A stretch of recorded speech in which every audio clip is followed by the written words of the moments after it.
That's me set now for Tales from the Garage. It was going to be Tales from the TP, but the weather today has gone absolutely 360. It's been rain, sleet, snow, really dark clouds, heavy wind, you name it, we've had it. It's like a typical day up in Scotland. Alright? Sorry if there's any Scottish people watching this, but it is. That's a fact. So I've decided to go to my default kind of hideout, my garage. It's a bit like a QM's department, really. It's got all my gear, all my canoes, and all bits and bobs in there that I've got for me camping and wild camping hobby. So, like I said, the weather absolutely bizarre. I slept in a teepee last night. Me and my little girl Molly did. 2 nights in a row. We slept in there. You can't beat the heat coming from a stove inside a tent. It's overpowering. It just sends me into kind of this deep comatose type sleep. I love it. But anyway, woke up this morning, blue skies, bit cloudy, bit fresh, mind you. But I thought, yeah, this will be a nice day. Then wow, next thing you know, sleet, snow, rain. It's like, wow, the temperature's really dropped. It's been quite miserable, really. So I spent a bit of time in the garage today doing bits of admin that I've been kind of putting off for a while, so it's not been a waste of time. It's been productive. So, Tales from the Garage, bit different from Tales from the TP. I've got a shed, but that's Dez's domain. Des K's legend. Check him out. That's his little forte. I like variety, and I've got options, so I'm allowed to. So, Sunday, happy roast dinner. Chilling out. Life can't be bad. Could talk about people who inspired me into getting into camping and bushcraft. Now, I'm sure like most people, it all started with the Lofty Wiseman SAS Survival Guide. Got given that as a Christmas present when I was younger, and I was army barmy anyway. I was totally army barmy. That just kind of tipped me over the edge.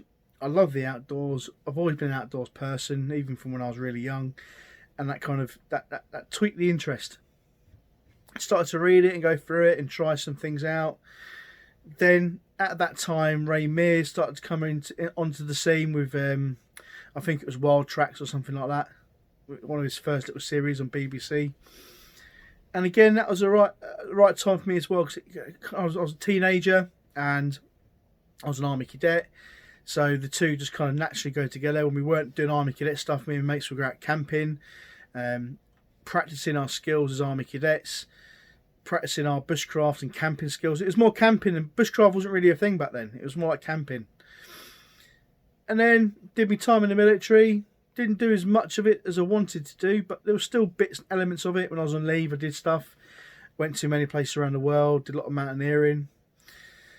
And then kind of Les Stroud. Stuff he does, I do like his take on a lot of things. Bear Grylls, love him or hate him, he done some cool things, and I thought, yeah, I quite like it. Everyone's got an opinion on every one of these people I'm talking about. I don't dislike any of them. There's pros and cons, like there is of everybody in life. So Bear Grylls, kind of like some of the stuff he was doing. Again, piqued my interest up a bit more. And then as I started getting more and more into the scene, I met people like Cody Ladine, Dave Canterbury, the Green Beret guy, what's he called?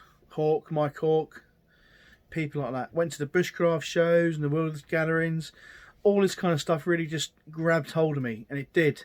If you're anything like me, bushcraft is kind of on my brain 24 hours a day, 7 days a week. I'm walking around, see a bit of wood, I think, what can I use that for? As crazy as it sounds, I like to make a nice camping spot. Or I'll find some junk and I think, what can I make out of that for a project for camping? But anyway, back to people who inspired me. So yeah, Lofty Wiseman. Again, linking into the army aspect, he was special forces. I kind of like that as well. I like, especially as a teenager, very influential. Kind of, he had, I think, him and some other guys, a few TV appearances I managed to watch. That was interesting. Ray Mears, like I said, he did many series on bushcraft and survival all around the world. And again, some of the places he went to was stunning. and it captured me. It really did capture me. And that's kind of the foundations, really. As Lofty Wiseman and Ray Mears, they kind of were the foundation stones for me to move forward in my kind of, it's cliche, my journey in bushcraft. And really inspired me to kind of get out there and do stuff. I've always been a get out there and do stuff kind of guy, but it just allowed me to kind of have a bit more focus on what I wanted to do. So try fire starting, try shelter building, all the basic kind of stuff. But as time's gone on, I've started to realise that it's all well and good having the skills and the knowledge, but one thing you need more than all of them is psychological. Very much you need to have the right kind of mindset, the survivability mindset, the survival mindset, whatever you want to call it. It's critical. You could be the best in the world, the most highly trained in the world, but when things go wrong in certain situations, how your mind kicks in, the primal instinct to survive, that's key to getting you through this. Now, some people define survival or survival as if you have been through an event, you've survived it, and you've got over it, and you've moved on with your life. So you think about it nowadays, most survival situations would be from natural disasters, such as like the tsunamis we've had, earthquakes we've had. They're kind of situations where you need water, food, shelter, etc. At the minute, we're going through a pandemic. I'm sure there's places around the world that are in a lot worse situation than certainly people in Europe are. You think of Africa and places like that, and South America, where people are just existing as it is. So it's even worse for them. One thing I did notice, though, when I was on my travels around the world, was how adaptable people are, especially in Africa when I was out there. How people could make something out of nothing, how they improvise, adapt, overcome, and were very hardened to the element of just getting on and doing it. And that's what I liked about them. I liked the fact that they were just ingenious in a way in how they were able to overcome problems with very little resources, just using their intelligence. I had the right mindset, that survival mindset of how can we carry on and get through this. And it's a big area which I think is kind of missed in the bushcraft survival kind of area. You know, we always focus on kit. I love kit as much as everyone else. I've got this whole room is full of kit. You would not believe what kit is in here. I love kit. I love the skills. Everyone focuses on fire and yeah, great. I love it. I love it as much as you guys. But one thing that is massively overlooked is the psychology element. I'm reading a few books at the minute. I won't comment on them just now because I want to finish them off and then do a proper review on them, but definitely from reading that, it's inspired me to think about situations that I've been in. Again, in like another video, talk about reflective practice. You know, reflecting back on where I've been, what I've done, how I coped with it, what did I learn from it, what could I do better next time. All right. So yeah, that's really got me thinking a lot. Also thinking about my own situation now, like with my fitness and everything else, and certain other aspects. I think, right, well, actually, you know what, I can do better. I think this downtime that we're having is allowing me to reevaluate where I really am and fitting myself on a scale. Right. So yeah, survivability, the mindset.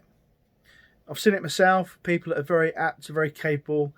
You know, the minute they haven't got food, you know, some people eat every couple of hours, and I've been on courses, survival courses, where people haven't had that option to eat every couple of hours, and they've been fit as a fiddle, and they've just gone downhill very, very rapidly.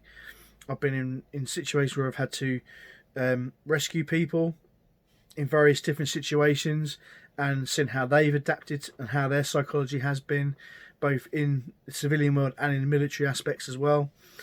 Just all sorts of situations, car crashes, you name it. I haven't been there and done it everywhere, but I've seen enough to give me an idea on how I would approach things.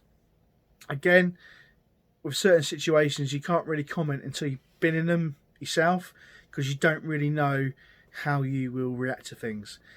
Like I said, I've been in enough to know roughly where I fit on a scale. I've kind of leveled myself out where I would be.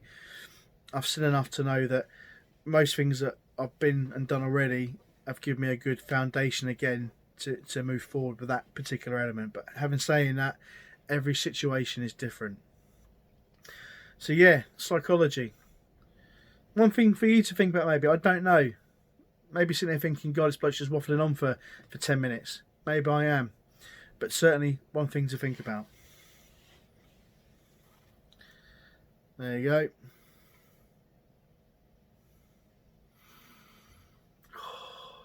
Can't be bad. So, yeah. That's just me in my garage, chewing the fat, talking about psychology of survival, which I think overall is quite critical. You think every day our survival instinct keeps us alive, be it through risk assessment, moving around, everything. So have a little think about what you've done, where you've been. If you haven't, fine, you can speculate, have an idea, read some books, get into the subject, because I think it's quite. If you read the books and you look into it, it might. If you ever are in a situation, God forbid you are, it might trigger something off in your mind, going, "Oh, I've read something about that, and that's a common sign of this or that or the other." Again, you know, it might give you a head start. Anyway, that's Tales from the Garage. I just thought I'd share that thought that was in my head. Comment, please comment. I like comments. If you want to comment. Give me feedback. Give me your spin on it. Tell me I'm talking rubbish. Fine. I like it all. As long as it's constructive, I don't mind. I can take it on the chin. But just what are your thoughts on the idea of psychology, survival, and how it's a massive subject that's not touched on? Have a think about it. Please comment, like, share, whatever. Just give me your aspect on it, your thought processes, and it'll help build up the subject, and maybe we can all learn something from each other.